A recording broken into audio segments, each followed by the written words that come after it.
Do you drink alcohol? And if you do, what are you ordering these holidays? I'm thinking I'm gonna do a clear liquor because the paleo community says XYZ. Maybe you're thinking wine? White wine or red wine? Should I do my scotch neat or can I mix? I heard that 1 glass of wine is good for you, but in the Mediterranean diet, they drink wine every day. Or I just do beer light. All these questions might be in the head of anybody that consumes alcohol responsibly and is thinking about how to approach the holidays. And today we're going to talk about that, about the pros and cons of drinking alcohol. Straight to the point, we need to know what is the official amount of alcohol in one drink, what are the official recommendations, if there are some recommendations. And when it comes to drinking, is it truly beneficial or do we want to feel good about our decisions? It's interesting to know what the harms are. The official information says that the amount of one drink, when people go like, I'm just going to have one drink, happen to be a specific amount of ounces that is less than we think. For example, a light beer, no, that normally is like 4 point something percent alcohol content. One drink is considered 14 ounces. However, if it's a regular beer, the official amount of one drink will be 12 ounces. White wine, 5 ounces, assuming that white wine is 12% alcohol content. Red wine, which is assumed to be a little bit higher in alcohol content, 4 ounces. Now we're talking about very little. And when we go into the spirits, the 40%, tequila, vodka, all those things, scotch, then we're talking about 1.5 ounces, which is very little. It's just to keep in mind when we talk about one drink or two drinks, what are the official recommendations actually? Well, assuming you don't have any problem, men is 1 to 2 drinks per day of those sizes that we just mentioned, and for women is up to 1 drink. However, then there's different patterns. For example, the Precision Nutrition Institute that is a big program, big platform about nutrition for health, and it's pretty well documented. They have some nuances about if you, for example, 2 or 3 days eat 1 glass of wine, you can consider yourself a moderate drinker. But if on Friday you now add like a 3-shot martini, 1 light beer, the cumulative of the week now is 3 days you do 1 glass, but on Friday you do more, and then on Saturday or Sunday you do almost like a binge of 1 gin tonic and 2 glasses of wine, then you become a heavy drinker. So it's not crystal clear, and we just need to be realistic, right? So we need to respect people's journey and don't enter the game of peer pressuring or making jokes like, oh, if you're not going to drink, I'm not going to go out with you, or things like that. My friend, but those are stupid comments, right? You keep it to yourself while you enjoy your drink, but it is okay not to drink too, right? That's important. Now, benefits and harm, there's a lot that has been published. There's some evidence-based information out there. There's been written about wine in, a large amount of research, but obviously there's a list of problems, but from typical injuries about being clumsy, car crashes, getting arrested by police because you behave weird, sexual dysfunction, cancer is well documented linked with alcohol, heart disease, some neurological issues, and then they try to counteract this with some benefits or effects that are interesting, like it reduces the risk of diabetes.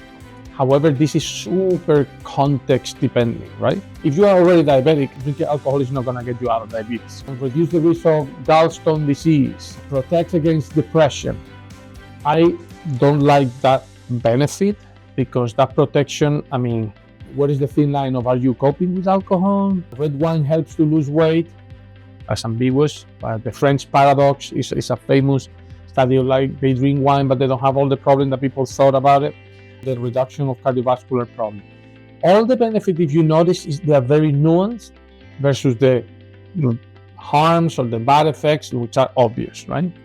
I'm not going to go into a very deep chemistry class here, but there's some of the compounds, especially red wine, those substances are found in nature, in fruits, plants, etc., that are good for health, okay? So because they are present in the wine, that's the whole study of like, is it wine beneficial or not? Some of the compounds are supposed to help dilate the arteries, so it's good for blood flow, thanks to nitric oxide, which is one of the compounds in the body that create a good flow of blood. Because those contents are in wine, they say, well, that would be interesting. What other benefit we have? We have the vasodilation, the blood flow. We have some benefits even at the cognitive level, right? We know studies that, for example, epicatechin is one of the compounds. In one of the studies, they said that the catechin levels in red wines are 50 to 100 milligrams per liter of wine. In the studies of cognitive health, for example, they observed that when they supplement seniors with 50 milligrams of epicatechin per day, there's some benefit to memory, attention, all these things, right? Now, 50 milligrams, we said that wines have 50 milligrams. The problem is that we said that it's per liter. So reality check, one glass of wine only has, in the best case scenario, 17 milligrams. So the point is, if the recommendation is 1 to 2 glasses for men or 1 glass for women, you don't get the 50 milligrams of the epicatechin. You get the alcohol. Oh, I'm gonna get my antioxidant from red wine. You end up not really doing yourself a favor. So the American Heart Association have it very clear, and the conclusion is, the recommendation is 1 or 1 to 2 in case of men, but there's no consistent evidence of this wine frenzy that everybody says, no, but wine is good, but wine is good. However, more than focusing on consuming alcohol, it's important to put the context that this happens when the eating is right, the stress management is right, the exercise is right, the body composition is right. So, I mean, in the context of a healthy living, having 1 or 2 glasses of wine for men and 1 glass for women, or any other drink that you want, you follow the recommendation, seems to be not that harmful. But to the point of prescribing alcohol consumption because it's beneficial, I think that's stretching the truth a little bit. The takeaways are obvious. We do not need alcohol to be healthy. There's no such a thing called alcohol deficiency. And alcohol metabolism poses a burden to the body, and it produces toxins that are toxic no matter what alcohol you drink. We can tame some of the problems and use marginal benefits to find a balance, but that is very nuanced, and it depends a lot on that context, right? The lifestyle that you follow. The amount of the good things in wine is ridiculously small. The amount of alcohol that people usually drink is way beyond recommendations. There's some evidence of some drinks being a little bit more advantageous from a caloric perspective, for example, or carbohydrate content, like tequila, vodka, gin. Definitely the clear liquor seems to be a little better. The light beers, some of them are really low in carbs or calories. But a solid, truly calibrated, healthy lifestyle regimen, it is a must. It's the foundation, right? So you can use alcohol in moderation and reduce the damage. But on a regular lifestyle, when we're already damaging our body, the way we eat, the way we drink and everything, alcohol is not good. So do not use alcohol to cope with problems with certain negative emotion, because there's a thin line between that and getting hooked into certain dependencies, and you don't want that.